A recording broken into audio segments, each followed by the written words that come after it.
Welcome to Stay Paid, your number one sales and marketing podcast on a mission to help you close more deals, keep more clients, and build the life of freedom you're working towards. But that can only happen if you're willing to take action today. My name is Josh Dyke, Chief Marketing Officer here at Reminder Media, joined by Luke Acree, President of Reminder Media, and from the Acree Brothers Realty team, Director of Sales, Cody Smith.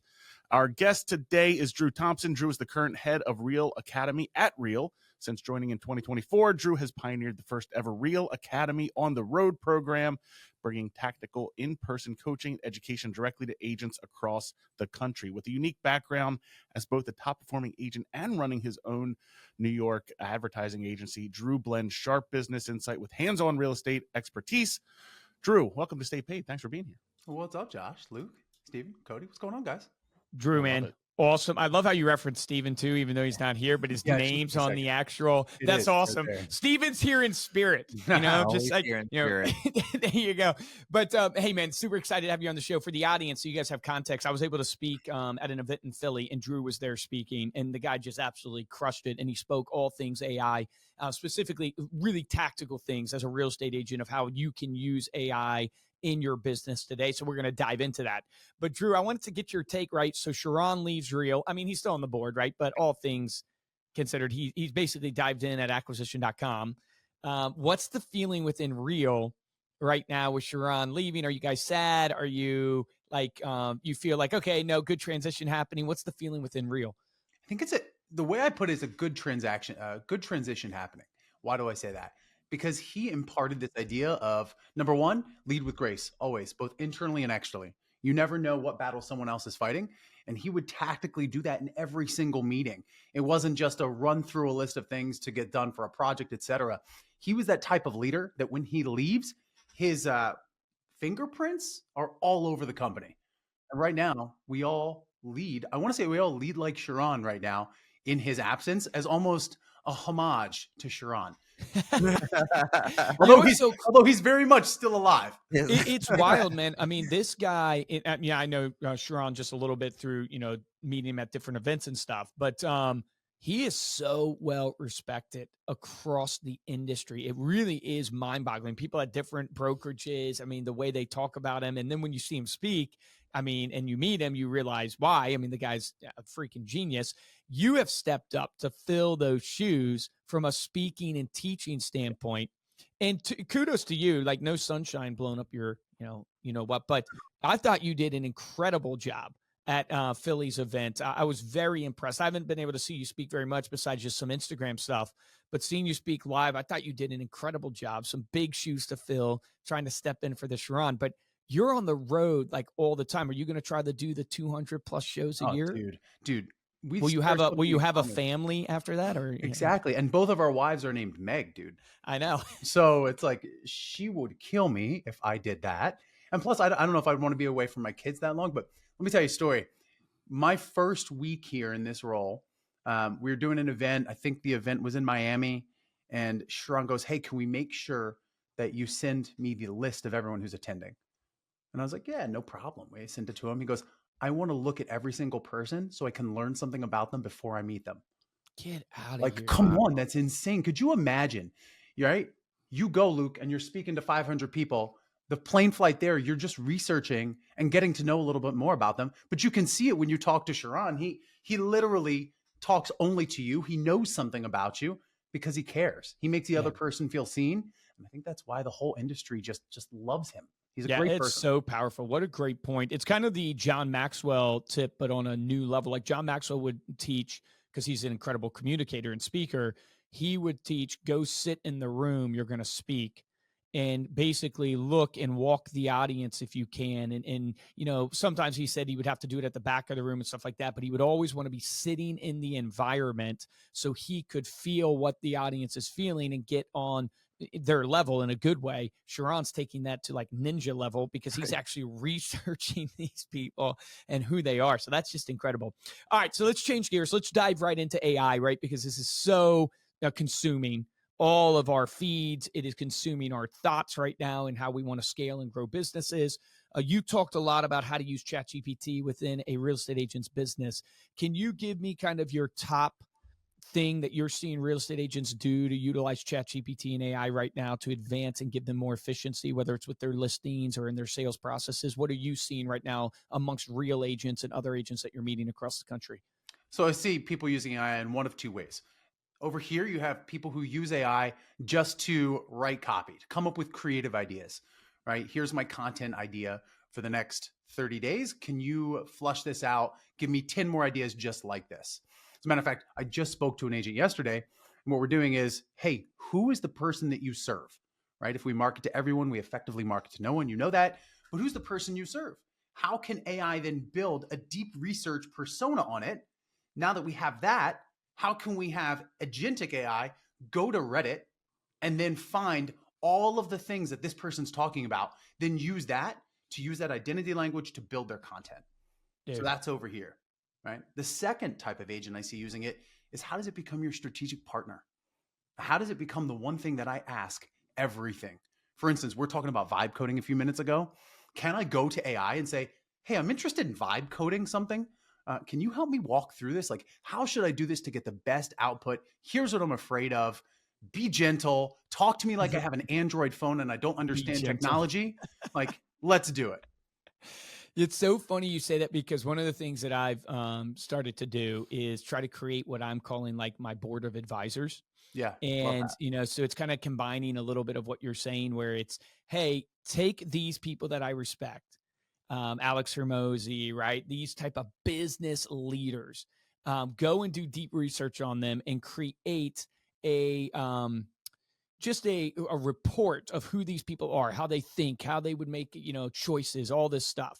And then create a chat GPT essentially by uploading those reports, and then tell it, hey, you're my board of advisors. These are the people on my board. These are who they are. This is how they make decisions. When I ask you questions, give me insights as if you're them. And now you can chat with it and basically go, you have the Alex Hermosi in your pocket because you had to go and research all of his books. You had to go and research his personality, how he thinks, how he decides things. Now, this can't be done for people who don't have as much content as Alex does out there, but he has a ton of content out there, from books to videos and stuff like that. And so it's like combining the, hey, I want to get this person to give me, or this chat GPT to give me advice, but I want it to give me advice based upon the people, the ideal persona that I want, which is the Alex Hermosi type persona and stuff like that. And that's one of the ways I'm using it. You're saying you're advising agents to go in and essentially create their GPT that is the person that they would seek advice from.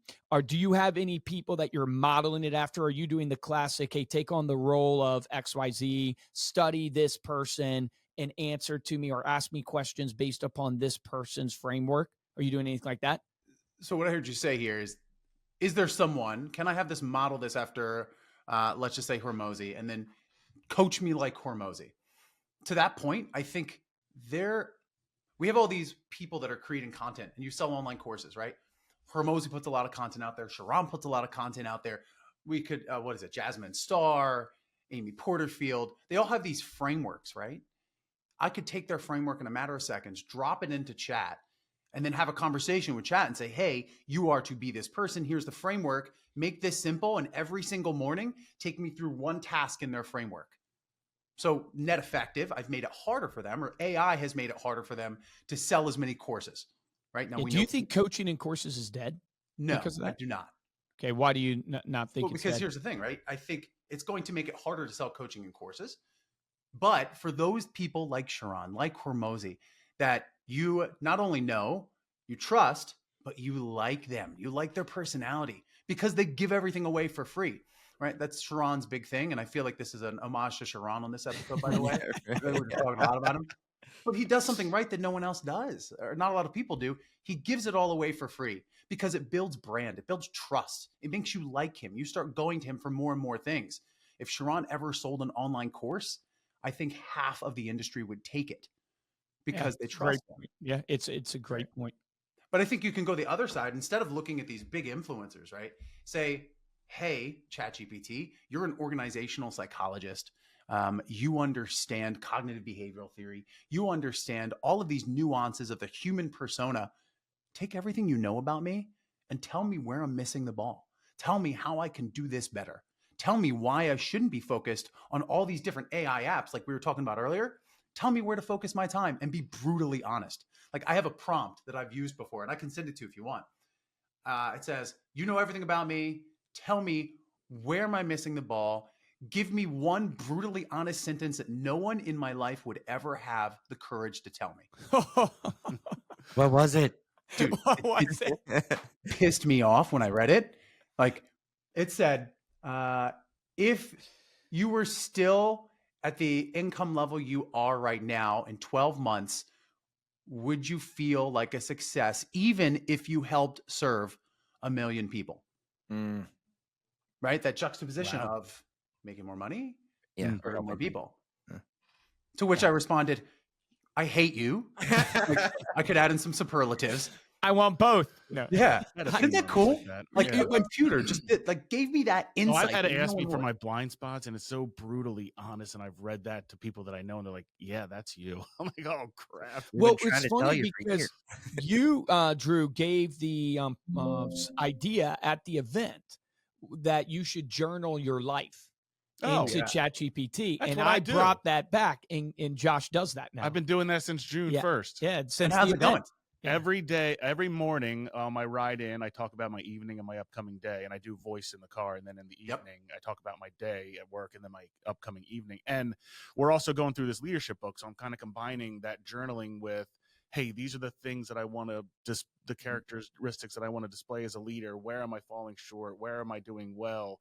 And it is crazy, and it's really good from a it's a journal, so you're getting your thoughts out there, but you're also getting insight, and it's giving you things that you're saying but you don't necessarily think.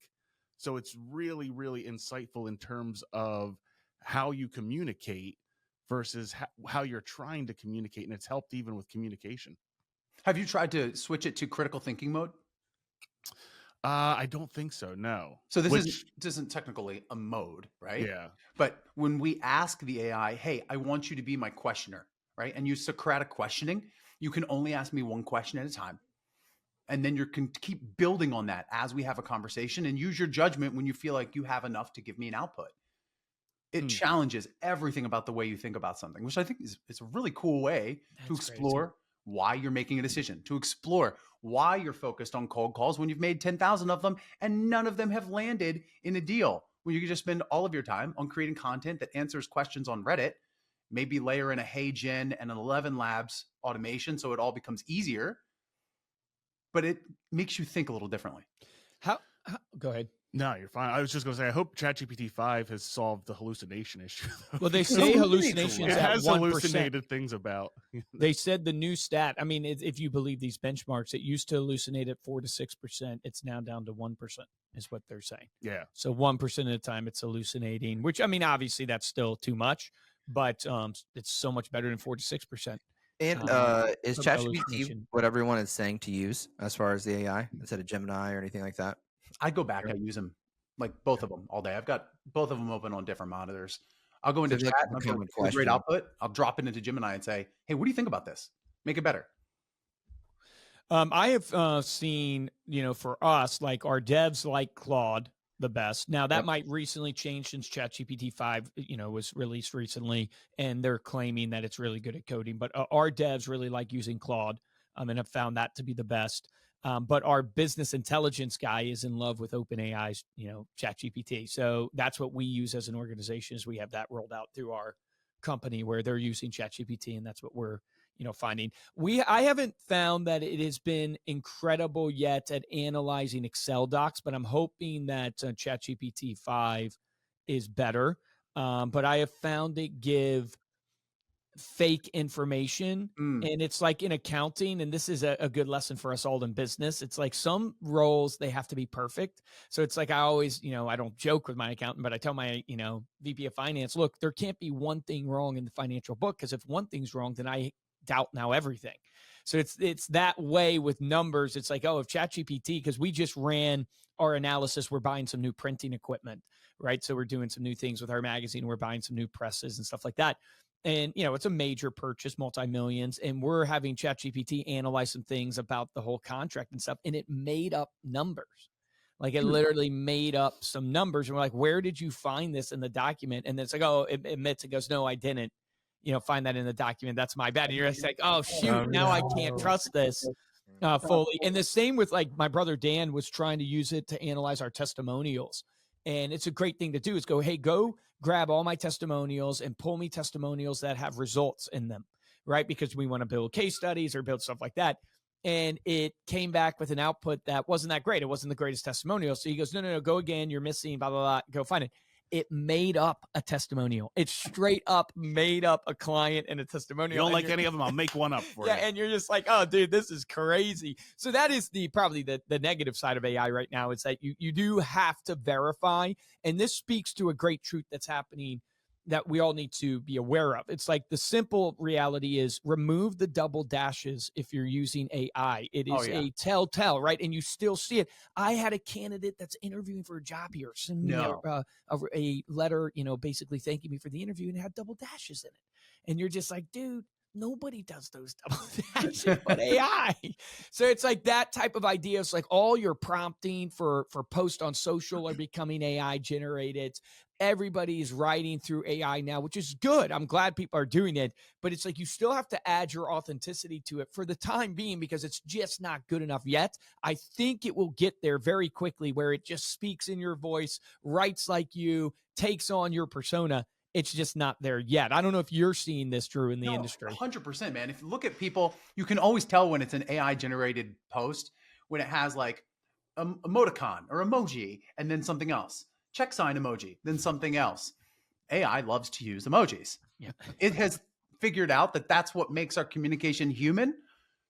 Maybe, I don't know. But the idea, and I think this is an interesting thought, is that if we're pushing everything to AI and AI can create us content in a matter of seconds, all we have to do, Cody and Invisible Steven, is jump on and read it off a teleprompter, right? Correct. Yep. You put your arm around him. I saw that. Yeah. He's a smaller guy. But you don't even have to do that now. We could have had a Hey-Gen avatar of Steven right here. 100%. Some people would know the difference, but some people would not. If everything is cyclical, right? We watched in the 1980s, we had shows that were so great, right? Now that nostalgia, we want the 80s and 90s back. I want my kids to enjoy watching Barney versus watching Blippi because it's overstimulating them. I want them to just enjoy the simple. Same with TV shows, entertainment media. Things are cyclical. I wonder if we're going to find the people who create content without AI, authentic human generated content, not overly produced. There's no things coming in left and right. Maybe they stutter and they sound human. I'm wondering if that's going to have a bigger impact in the next couple of years. It will. There'll be a thing called human verified. I think 100%. 100% there will be something called human verified. The blockchain will be used to verify this was actually done by a human or not. That's all that technology is going to merge together, at least I think. I want to continue down this road of kind of like real practical for the agent, right? So, one practical use case you said is utilize your AI to create content. Another practical use case you should be doing today is utilizing AI to create what you would call an advisor for you, right? Hey, take on this, role, be this person, ask it questions and go through that process. What are other practical use cases agents can use AI for today that you're seeing? I think you can spider out that idea of being an advisor, right? So here's another use case. You're on your way to a listing appointment.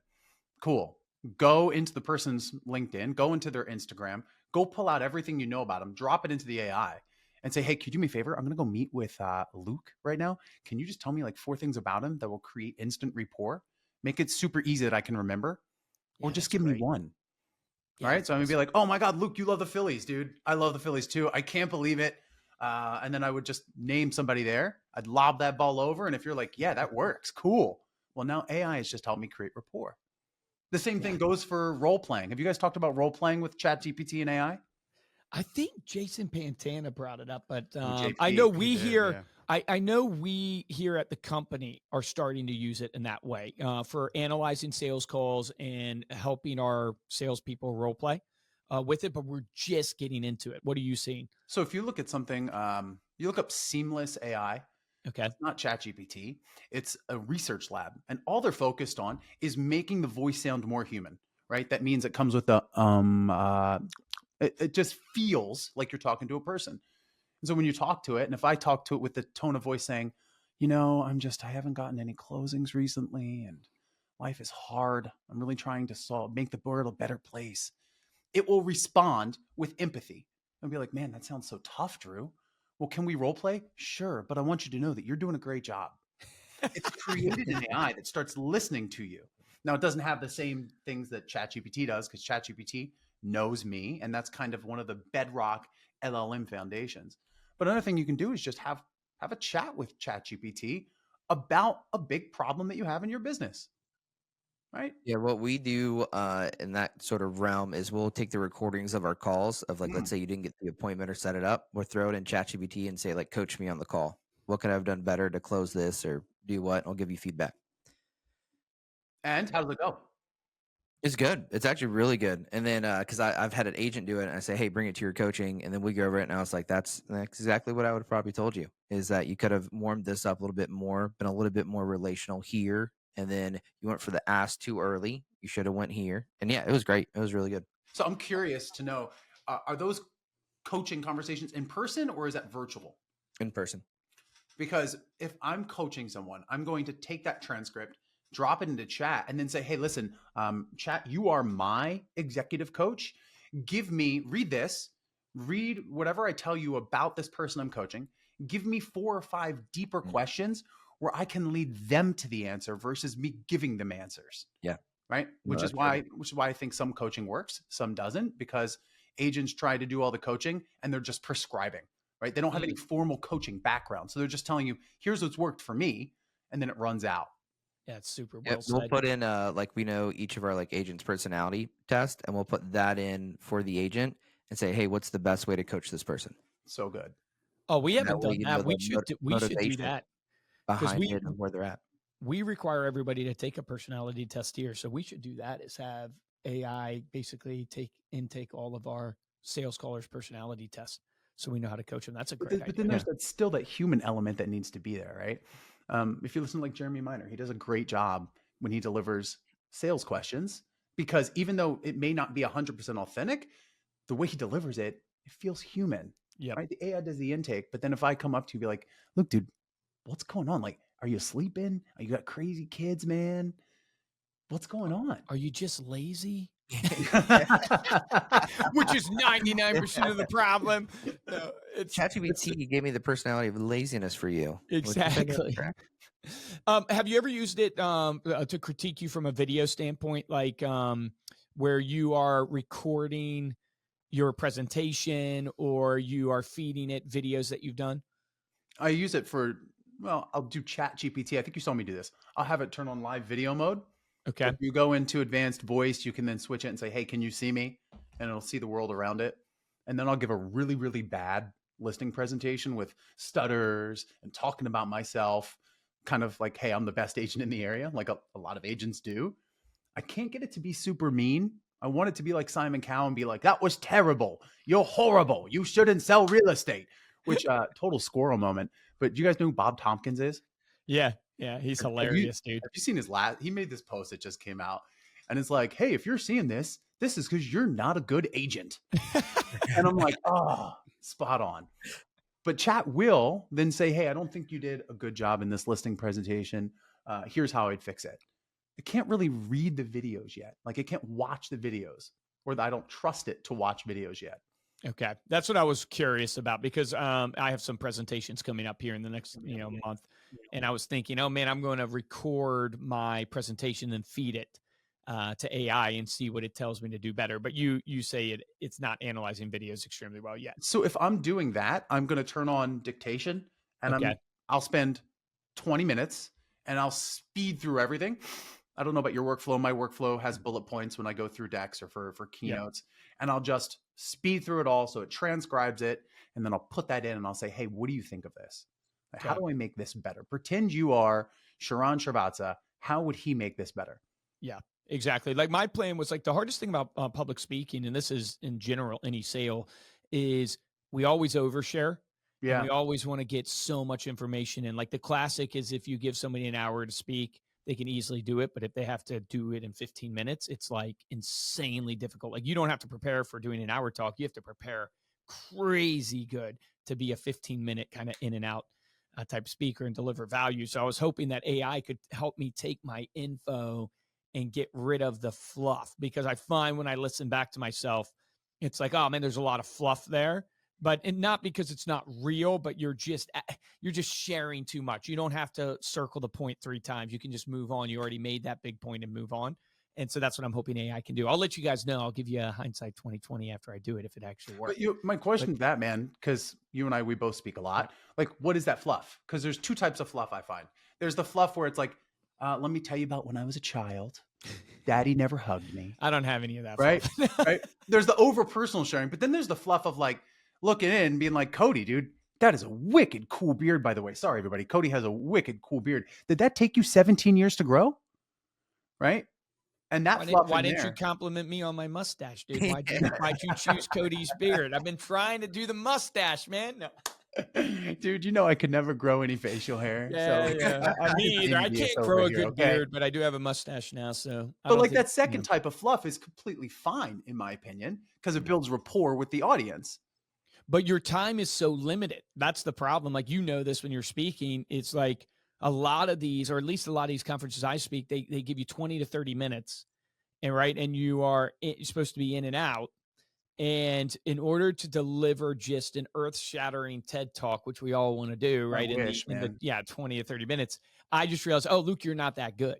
Like, you're a good speaker. You can go and speak, but you're not good enough to go in like an art form, just like control the room, develop the story and big idea, take people on a roller coaster of emotion to where they're high and low and they build back up and then inspire them to action. That kind of like cadence that everybody wants. That's the dream. Yeah, exactly. That's what I'm saying. Oh, I've watched myself and go, oh, I'm a good speaker. Like, it's not, woe is me. Oh yeah, I'm a good speaker and I deliver a lot of good content, but what's missing is, it's like Simon Sinek's classic Start with the Why talk. Yeah. Like, that was a moment and it's a 20-minute type talk, and you just go, that's what you have to craft, is that just, and I'm hoping AI can help me do that. I don't want to get off the topic too much of AI. No, I 100%. I'm just going to, on the Simon Sinek thing, he talks like this. Yeah, and the guy's blessed. Yeah. Like, that's why people lean in. Same with Phil Jones. Yeah. He's got the accent too, right? I'm going to give you an AI tool. I have not got them yet. Have you ever heard of the 11 Even Realities G1s? No. All right. So they're glasses like these, and these are not them. These are just lens crafters. They have a heads up display like a fighter jet right here on my lens. No. And it also has AI that can hear you. And so all I'm doing then is taking an entire keynote presentation, dropping it on my lens, then walking around. And now I can just tracks my voice, right? And as it evolves, it's going to start giving you suggestions. Yeah, because it's going to be reading the audience too, because there's going to be a camera 100%. And it's going to be able to look at everybody's face and their emotions, and it's going to be able to tell you you're losing them. Yeah. Pick up your cadence. Dude, that gets me started. Dude, the world we're living in. I mean, let's talk about that a little bit. Like, obviously, everybody's wondering, is AI going to replace people? And I sent this, I shouldn't even share this, but it's just too funny not to share. There's this meme I sent around to Josh and all them, because the famous saying at all these conferences right now. Yeah, Josh can't believe I'm sharing this. The famous saying is I'll send it to you, and we should put it on the page so everybody can see this meme. But agents won't be replaced by AI. Agents who use AI, or agents who don't use AI, will be replaced by agents who use AI. So it's literally a farmer talking to a horse. And the farmer's telling the horse is listening to the farmer, you won't lose your job to a tractor, but to a horse who learns how to drive a tractor. And I'm like, when I saw that, I was like, oh, I can't help but hear that saying, because everybody, is saying it, because it's like, hey, you as an agent, right? And it's not just real estate, it's every business. Everywhere. Reminder Media, you're not going to be replaced by AI right now, but you'll be replaced by every marketing company that uses AI. There is a truth to that. But at what point does it get to, and it seems to be getting there really fast. I mean, Bill Gates just came out with a headline, or there was a headline on Bill Gates saying he said it's moving faster than he even realized.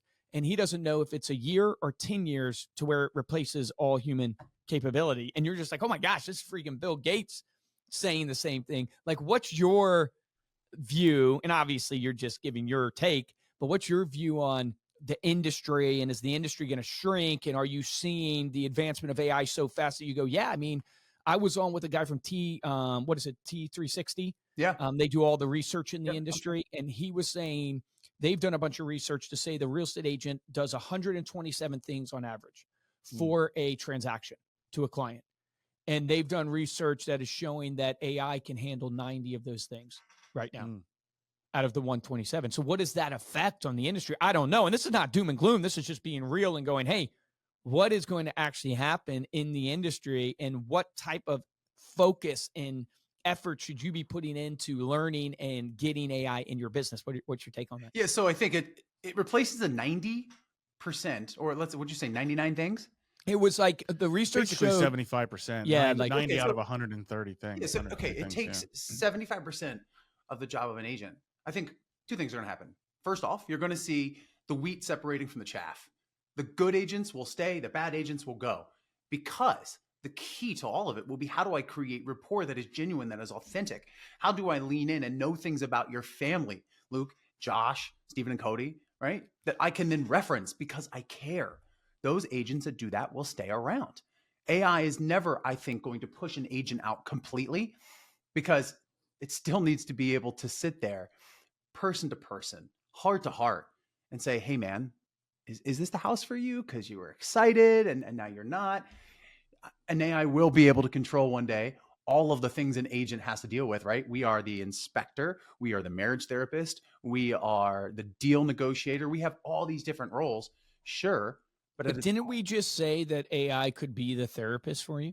I think it can, but it can't be in person. So it's really like you're just playing devil's advocate here, but your argument is all built on like the human to human connection. It's kind of like the analogy that is given that's good is the sports analogy. You're never going to go watch, for the most part, people aren't going to go watch robots play football or soccer or something like that. Could Maybe you a novelty imagine robots thing. playing football though? Like that would be insane. See, even this analogy falls apart. But the idea is it's not exciting because there wasn't the human story. There wasn't the human effort there. Right. And what makes sports great is that that person worked for it. There's a natural ability and talent that separates them. And there's the, the story and the journey of the emotion. We crave that as human beings. Like that would be my argument too, is that the human to human being human is unique. Right. And they're like, you don't want to ever lose that. So even though you can have AI give you a diagnosis and can do surgery on you, you're still going to want the doctor there to oversee the AI in essence. Awesome analogy. And I'll give you an example here. Two examples. First one, I walk into a doctor's office like 2 months ago, and I'm sitting there and like my hands are kind of folded. I'm a little fidgety. The doctor looks at me and she says, hey, this isn't on any of the papers, but I just want to ask, do you have any anxiety about being at the doctor's? See, she could read my body language, my nonverbal cues.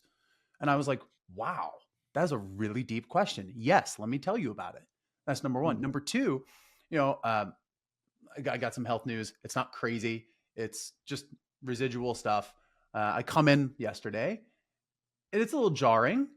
And as I walk past Meg, she looks at me and she's already up to her armpits in alligators with 3 kids. You know what that's like. But she looks at me and she goes, you look like you just need a hug. See, an AI can't do that yet. So now translate that to a real estate business. I'm showing you a house, Luke. You're walking through and you kind of look super emotional. I'm like, what's going on, man? And you may say, this is exactly like the house I grew up in. Really? And AI doesn't know that. It may be able to infer it, but it's not able to communicate. It's not able to read you right now. It may well one day. So agents right now should be building the relationship, letting AI take the 75%, double checking because it does hallucinate occasionally, but build the relationships at the core. Yeah, I think that's well said. It's like they haven't cracked the code of physiology and biology yet. I mean, obviously they're trying to, the brain waves and how you react to certain things, because if you think about it, fear is subjective in a way. It's like a spectrum, right? And it's like, so how do you know one thing scares one person, like you're terrified of close spaces, right? You know, claustrophobic, right? But Cody isn't. I don't know if you are or not, Cody. But the point being is, you know, that man doesn't fear anything. Look at that beard. But the point is, dude, it's a wicked beard, by the way. It's a spectrum, right? So one thing that scares Josh doesn't scare Cody, and it's like, why? What's happening physiologically, biologically within Josh? And that's the piece that they have not cracked hardly at all. And it will be interesting to see how it develops over time, but they have not gotten there yet. So it's way more. I don't know, man. I had some weird dreams last week, and I can remember my dreams. So I put all of them into ChatGPT, and I said, well, here's probably what you're feeling. I'm like, holy crap. It's all going out the window. Oh man. Yeah, I put in something there. But don't you think that is, and I could be wrong here, but don't you think that is because it is a data set, and that is data, that is language that you're giving it versus what you're inferring, Drew, which is like there's a physiological thing that's taking place, biological thing that's taking place where you're interacting with other human beings, and there's a level of communication and energy that is exchanged in the nuance that AI can't pick up yet, and that's the value. Now, all of this is to say is if you aren't utilizing AI to basically what I would call is like get all the data and mundane and replicatable task out of your way, then you will be falling behind. Like that is where it is headed. Is that all of that replicatable task, things that are data driven are going to be done by AI. They're starting to be done by AI right now. The advancing of this is insane from what we're already seeing. So you have to move in that direction, but the nuance there, the human to human connection is still going to remain, at least for the short term. Nobody knows the long term. What's crazy is that it's learning me, right? So I'm like, hey, I've got really bad acid reflux right now. How can you help? Oversimplifying. It goes, you could do this, you could eat this. And I'm like, man, that stinks. I love coffee. I love sugar. And it goes, listen, we can sit here and I can listen to you vent, or you can take action, Drew. What do you want to do? And I was just like, wow, you're being a jerk. Thank you so much. I'm going to go take action. But I think it also gives agents and everyone a creative edge, right? No longer is it, oh, I don't have business. How am I going to market this or that?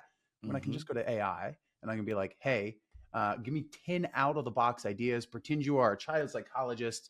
You are an FBI negotiator. And now you work for Wyden and Kennedy, a huge ad agency. Use those multiple personas to give me cool ideas to market this house. Yeah. Awesome. Drew, thanks so much for coming on the episode today. Before we close out here, let people know how they can connect with you. Awesome. You can find me on Instagram. It's easy at the Drew Thompson.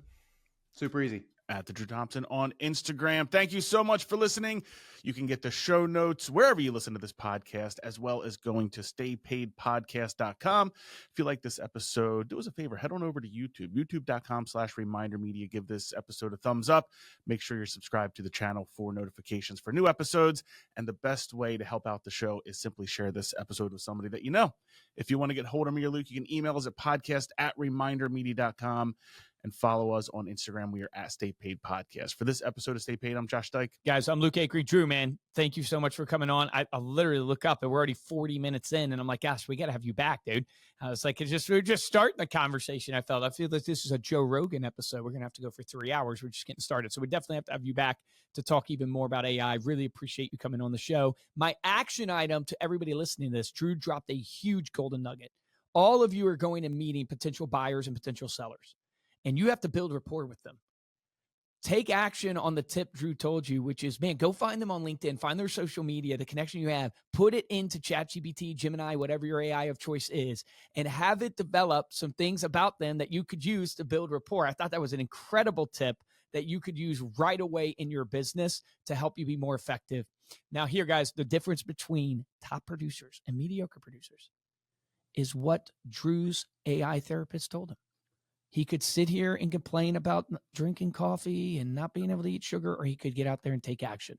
So you can sit here and complain about AI. You can sit here and complain about not getting the business, or you can get out there and take action. That's the difference, is top producers take action. So take action on that today.